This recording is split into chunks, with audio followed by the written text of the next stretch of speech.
Hello, everyone. Good afternoon and welcome to our masterclass. Today we have Deirdre Joy Smith with us, and she will be conducting a masterclass on international networking. Before I pass on to Deirdre, I would like to share some information on the platform and the WinTrade etiquette. Please leave your comments on the chat in the right-hand box. Post your questions into the Q&A box. You'll find, as I've said, both alongside the right-hand side of the screen. If you want to join our speaker on stage to ask a question, click on the raise hand icon located at the bottom of your screen. We kindly ask that you do not post any links in the chat, and please note that they may be and will be removed by our team. Now I will invite Deirdre Joy Smith onto the stage for her masterclass. Deirdre, this is your WinTrade masterclass and the stage is yours. Thank you, Julian. What an honor to be here. I am Deirdre Joy Smith, and I am so excited to lead this international networking class. This is going to be actually a discussion. I'm going to bring on a former colleague, Louise Green, shortly, so we can have a discussion about international networking. I want to just talk a little bit about myself. First of all, I believe it's my mission to bring the world together. And my background, I'm from Chicago, born and raised on the South Side. And all of my life I was all around African Americans. I was actually never exposed to anyone that really looked different from me. Even my doctors, everyone was Black. And it wasn't until I went to Purdue University and I became actively involved in a group called ISAC, which is a French acronym for the International Association of Students in Economics and Business Management. And through ISAC, I had a chance to just explore the world. Grateful for parents who, had the means to send me everywhere. So we started off with Hungary, where I spent a week there, and then traveled to Turkey, where I lived there for a year. I studied at the London School of Economics for a summer, and I also studied in Japan for a summer as well at Machida, which is right outside of Tokyo. So I was very fortunate to interact with people. Like I said, I love people, and I always try to find an authentic way to stay engaged with people. And so that's part of, my 3 pillars is being authentic, bringing your authentic self to the stage, if you will, to cultivate relationships in an authentic way. So you always think about sending notes, remembering, kids' name, also remembering international holidays, right? So I think in America, we're so enthralled in our 50 states, and it's so reflective of the news that we consume. And so part of what I also do when I think about building an international network is, watch the BBC, even watch Fox News. Don't send me hate mail if you don't agree with that. So do things that's outside of your range, right? And Gillian Tett, who is the managing editor for the Financial Times, wrote a terrific book about the silo effect. And she's an anthropologist by background. And the book is fascinating because it does talk about the barriers that we put between ourselves. And particularly, I go back because I am American. I believe that we need to do a much better job at engaging our kids and starting off early with introducing them to just basics. I mean, basics about our own history, let alone other history. So I built a business that sits on 3 continents now that's called Power Opening Doors for Women. And we started off actually in Philadelphia. And again, culture is important. And the Philadelphians were very, very isolated. So part of this is the nimbleness in mind and thought, and, you know, taking correction when you're in different places. So that was the first place we started. The next place we started was China. And I think my friend Louise Green is probably a good time. It's probably a good time to bring her in, because she had something to do with that. But again, this is a discussion, and Louise is going. We're going to just have a conversation. We encourage you to ask questions, please do. But you know, I've always known you as you've always been that incredible, authentic individual, but incredibly results driven.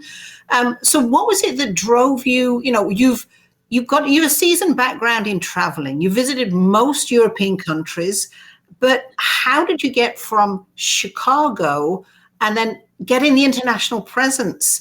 And why did you choose China? Why did you embark on Asia first? How did that come about? I'm really intrigued about that. Well, I have a friend who had a daughter that was studying in Beijing and wanted me to travel with her to China. And she requested this 3 times. Brilliant friend, right? 3 times. I had not traveled internationally. I had like a 10-year gap. And this was something that I used to do, you know, frequently. And I was like, I'm not going to China. And she was brilliant, because the 3rd time what she did is say, you know what? Go to China and maybe you can start a power program. And we launched it with Motorola and ITW as our sponsors. So, you know, that brilliant friend was you. Full disclosure. And you're just such a powerful, you know, just full disclosure. You make networking look so easy. Why is it that networking, not just nationally, but internationally, why does it become so intimidating? We're all afraid of, you know, networking. It's just in our genes. But you make it look so easy. How do you do that? I go back to the basics. It's the love of people. And so when you have that, and when you're intentional, so part of this is intentionality and really understanding what your mission is. And I know I was born to bring people together. And when I'm not walking in that mission every single day, I feel like I'm doing a disservice. So I push myself to just keep in touch with people. And that's the goal. You just love them, right? And you find out about them and you listen. And I think that's another issue as well, is that people really don't listen, because people do tell you what their true north is once you listen to them, right? So culturally, I mean, this, you know, you've engulfed the global cultures of all zones. What is it? How do you make it easy for international counterparts to work and network with you? Mm-hmm. So, and that's an interesting question, because in 2020, we've all been disrupted by COVID. I noticed that on the south and the west side of the cities, that African Americans particularly were having challenges securing PPE. So because of our intense network in China, what we did was we reached out to someone who works with us, who's our lead person in Shanghai, and he sent the PPE. We didn't think it would arrive because of the tension between our countries. So he sent a small amount, right? So this small amount arrived. And so then we thought, okay, let's just reach out to all of our partners in China and in Hong Kong as well. So we went to mainland and in Hong Kong. And with that, we were able to donate 20,000 pieces of PPE to Chicago not-for-profit organizations, Detroit, Dallas, North Carolina, the Navajo Nation in Philadelphia. So exceeding, but you are exceeding the boundaries of power. And this is what, you know, I love about you. We've known each other for years, and we became friends. I'm initially from Sweden, and we just met one day here in Chicago. I now live in Chicago. We are close friends, but you have such a variety of national and international friends, acquaintances, and businesses. How, when you're traveling around the globe with power, how do you make that work? I mean, there's so many questions, like with jet lag, you're on so many different continents. Yes. How do you cope with that? So part of it is I make sure that I have a network that once I arrive to another, country, I know people on the other side. So it's probably very rare, and we're talking about international networking, that I don't have a network that's already there. If it's through one of our sponsors, make sure that we reach out to them well in advance and say that, we're traveling to London, or we're going to Ireland, or wherever we're going, to make sure that we have someone who can introduce us. And that's why I appreciate Dr. Yvonne Thompson, who is the CEO of WinTrade Global Talks, and who is just an amazing person, because when we started in London, she opened up her Rolodex. And you could, and technically we're competitors, right? In some sense, she opens her Rolodex freely. She has traveled to Chicago, and all of our programs in the UK she has attended. So part of this is building relation, and we talk often. So part of this is, how do you keep the relationship going? And back to China, I would just say, one piece that I really appreciate, besides the self-fulfillment of helping all these organizations, it's being able to reconnect with China, because we weren't traveling, right?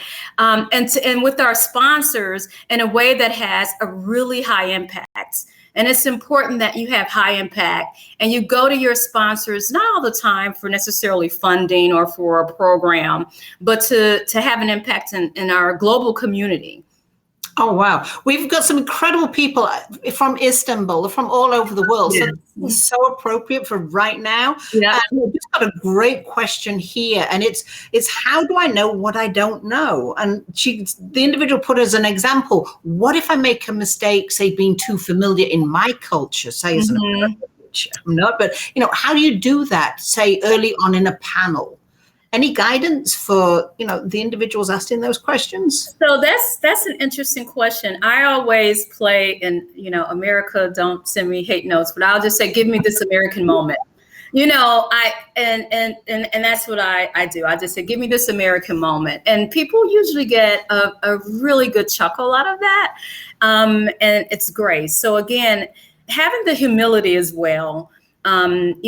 Western culture is, we really need to be careful that we don't walk in Americans and that we're arrogant. We're walking in and we want to learn the culture.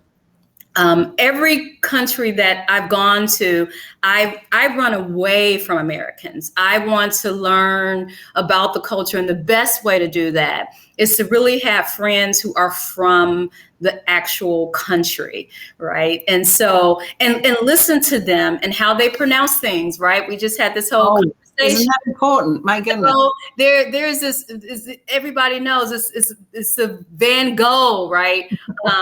Exhibition here in Chicago. And every time I would say it's Von Hulk, and then, people would challenge me. I said, that's it. We have to, again, get out of our comfort zone and really try to learn the language and how you pronounce things, and that humility, which is so important, and the nimbleness of mind. So even as you're networking throughout the globe, you do your homework beforehand, the culture, how to communicate across borders.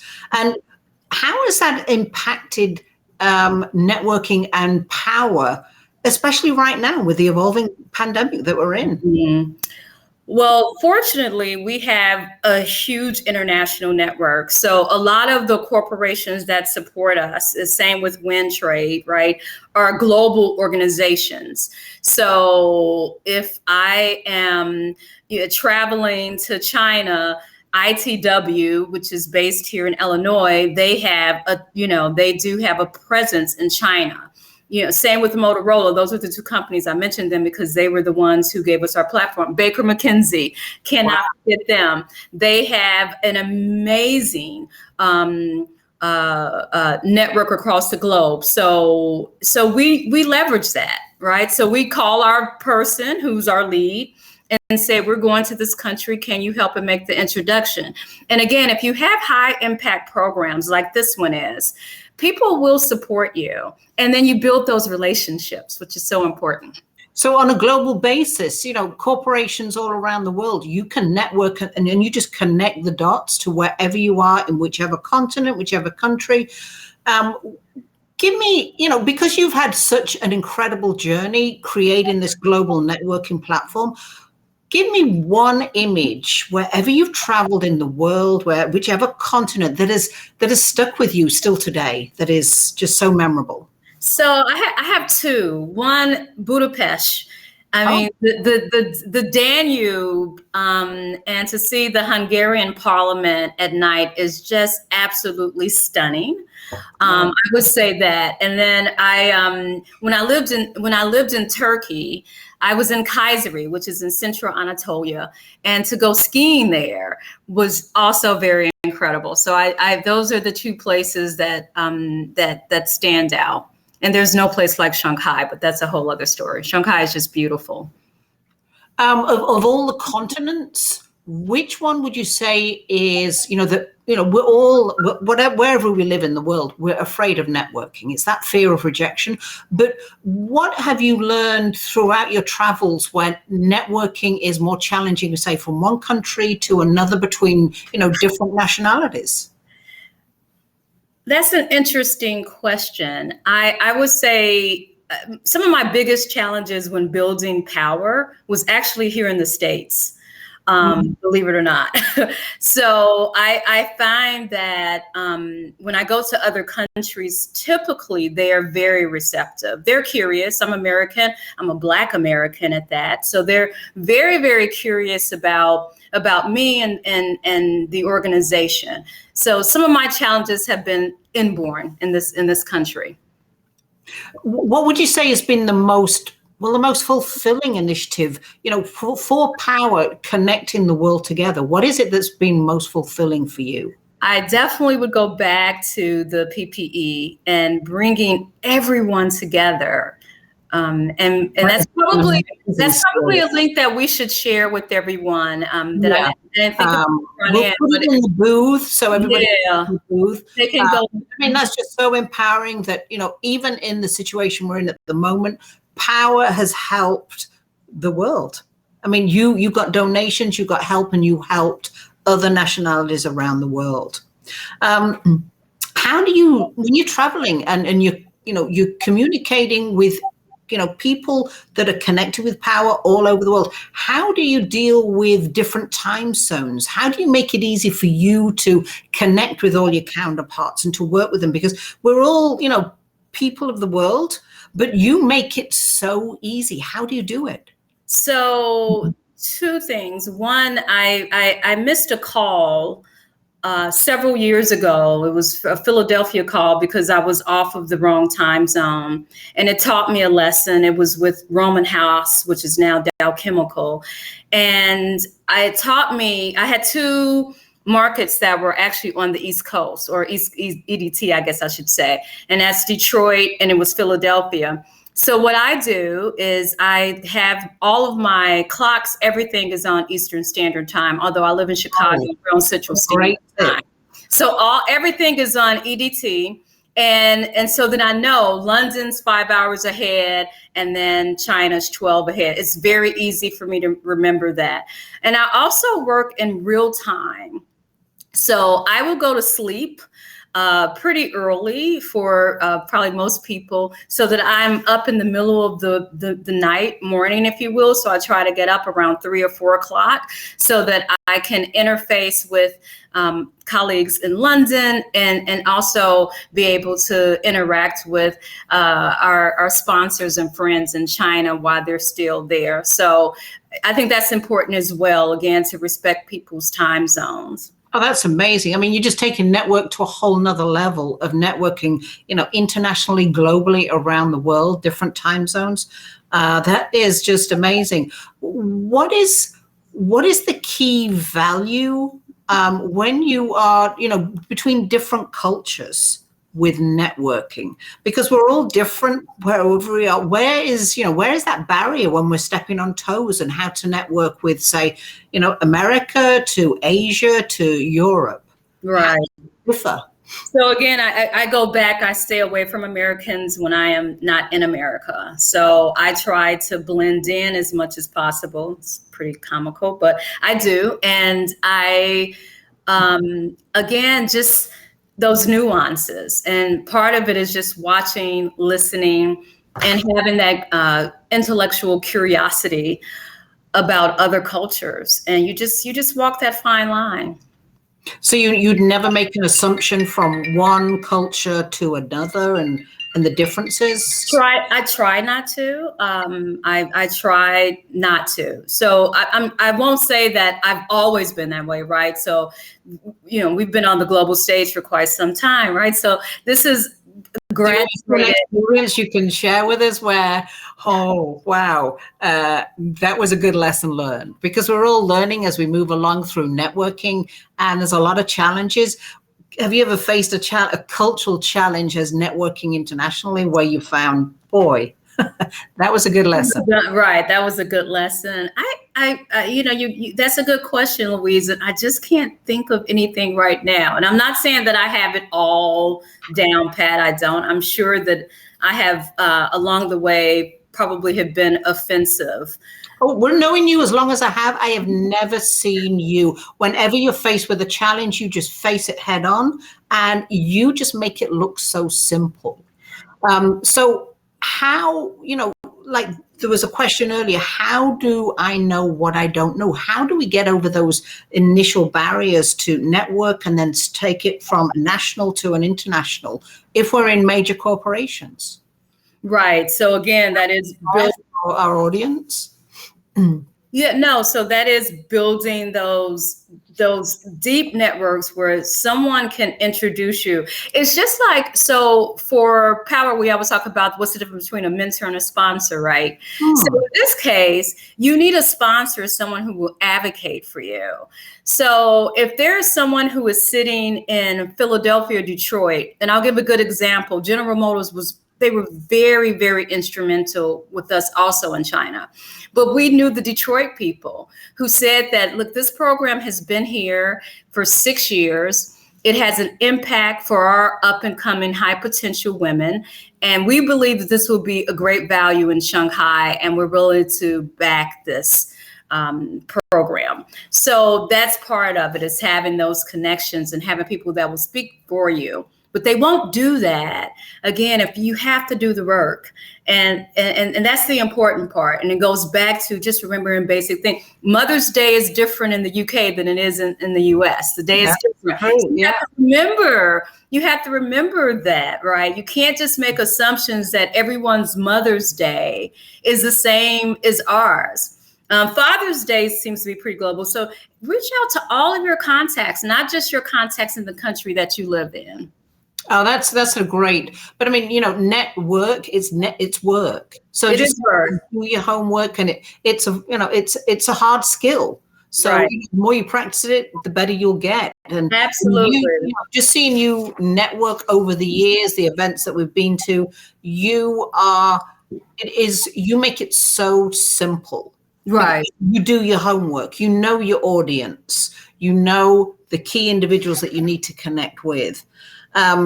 So as you've evolved over the years, and you've got such a substantial global platform, tell me how you got power from Chicago. Once we went national, now you are international. What's the next steps for power? Probably more markets. Yeah. So we plan to expand. We'd love to be in Africa. That's a market that we're not in. So we've had tons of conversations with some colleagues who are interested in us possibly going to Ghana. So that's a natural fit for us. So we definitely want to expand the entire globe. So I believe that is our next step. But I also would go back to the global impact. Once the PPE program, which is called Power Mass for Humanities, by the way, we will always have a social responsibility, high impact program. Every year we want to do something that has an impact on the global community and bringing people together. It goes back to what I said earlier, walking in that mission, understanding what your life mission is every single day. And if you're not walking in that, then you're doing a disservice. That is amazing. I mean, you've got such an inspiring and motivating story. Can you leave me and the audience with a call to action about what I can do for international networking, and how do I start if I don't know, or how can I expand what I already know? Well, all of us are living in cities, regardless of where we are across the globe, where there are people who are foreigners. So I would, join clubs that constantly promote international relations. There's Council on Foreign Relations. I mean, there's so many organizations. I want to be careful about, pointing out any specific one, but that's where I would start, right? So I would join an organization that's their platform, meet people. And I go back to our 3 pillars, right? So being authentic. Authentic, absolutely. Yeah. And then cultivate those relationships. So it goes back. And understanding that the intellectual culture. Right. And making assumptions. You make 3 great prominent points there. And, I can't, when I hear it from you, I mean, I've known you for so many years. You are so truly authentic. But your your curiosity to know about the world and the people in the world it's always astounded me. But you have never made assumptions on anything. And I think they're probably the 3 core points that have made you so successful in creating power, first just from one city to a national and now a global. If you can think of one challenge that has got you from the very beginning to right now, what is that continual challenge with networking that people are always, thinking about as they're in that networking room or that networking environment? Right. So I to your earlier point, did struggle a bit with some parts of culture, right? So that's when you have to really read. So if there were things that I did not understand or why things were impacting me or the business, I would just reach out to a colleague in that country and say, can you please walk me through this? International network is not any different than networking, right? It's the same basic challenges that you would have. I would just, again, authentic self. I'm going to just stick to that and have a great, point. Be yourself. If you be yourself, more relaxed, and that's watching you throughout the years, you do a phenomenal job of that. You make it look so easy. When with closing, what is your biggest achievement that you are so proud of with power? That we sit on 3 continents. Ugh. I will say that's the biggest. That's amazing. From Chicago to 3 continents, right. And you have done it by yourself. Well, you were there, and so is David. No, you have a team, but you were incredible leadership skills. Your leadership skills and your team building skills are out of this world. You're amazing. Well, thank you, Louise. We're just getting some really great feedback. This is a great discussion. They're from all over the world. We've got Turkey, we've got the UK. This is great. Anything you want to tips or ideas that you have learned through networking that you want to leave the audience with, just as a final?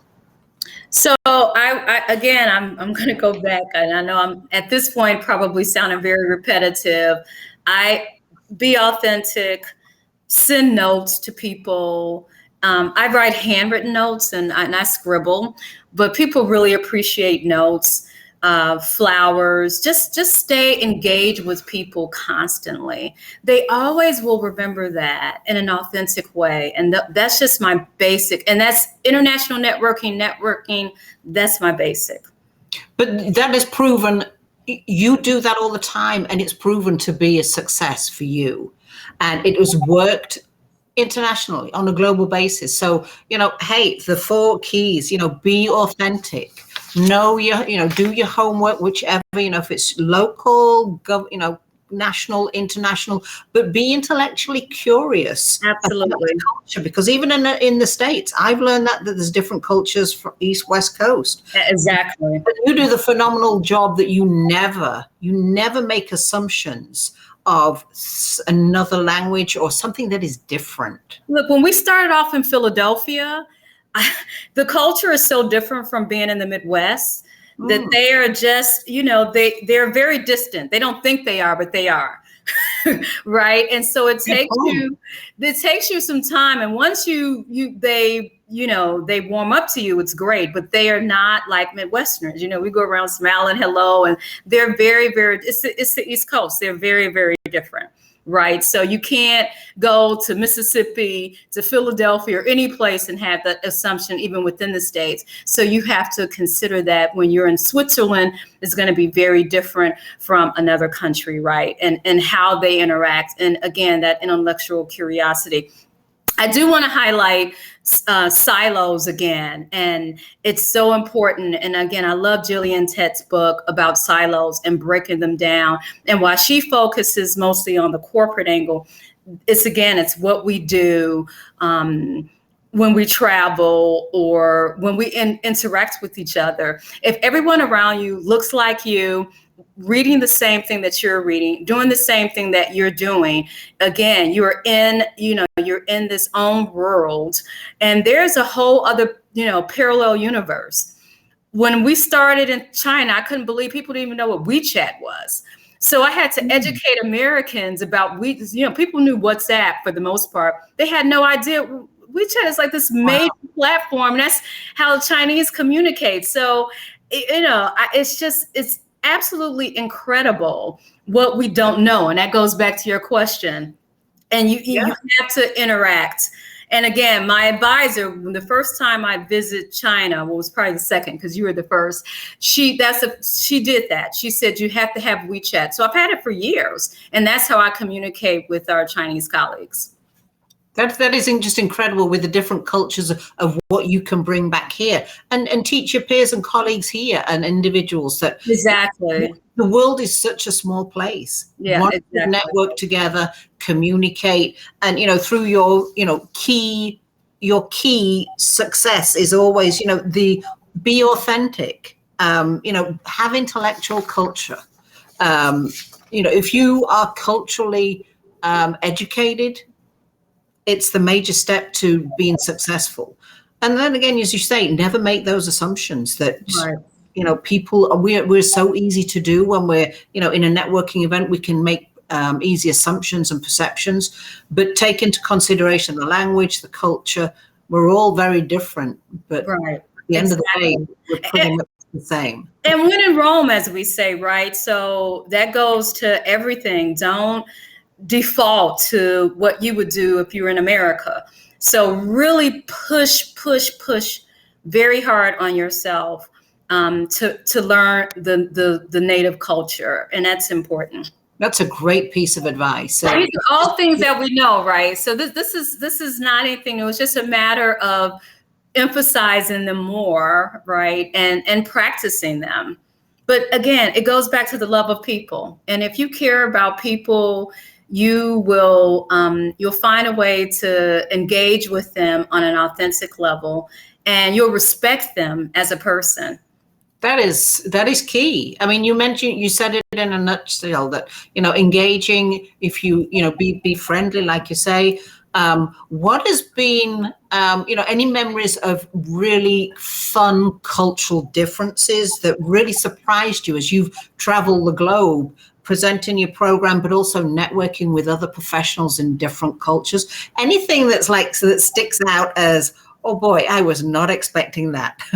I think the friendliness. So so Japan was interesting for me, right? was studying in a suburb of Tokyo, which I mentioned before, in Machida. And what I didn't realize, this is so funny, I'm running to the bus. I was always late to the bus. So I was running to the bus to get ready to go to class. Nothing's changed. Right, nothing's changed, right?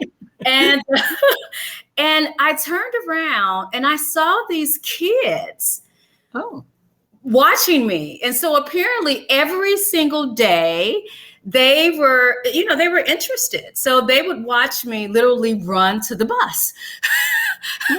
And so that's interesting. And then I do have people who want to touch my skin and things like that, because they're we had that experience when we was in China. Yeah, we have experienced it when we were in China. People want to take pictures. And so I always find that, but they were nice about it because they thought I was some basketball player or something like that. So that I would say that threw me off when I visited both China and Japan. But now, years of doing what you do, now you've got so much more cultural awareness that, you're intellectually, educated with all the different cultures. So you don't feel that anymore. So that is a major part of how you have, increased your intellectual culture, the curiosity that you've always had. But what advice would you give to somebody who is, doing what they do on a national basis, but feeling like, well, yeah, I really want to branch out internationally. What do I do first? Well, it's interesting. First, I think they should travel and hopefully we're all going to be able to travel soon. I'm looking forward to. I haven't traveled yet, but I do look very much forward to it internationally and meet people there.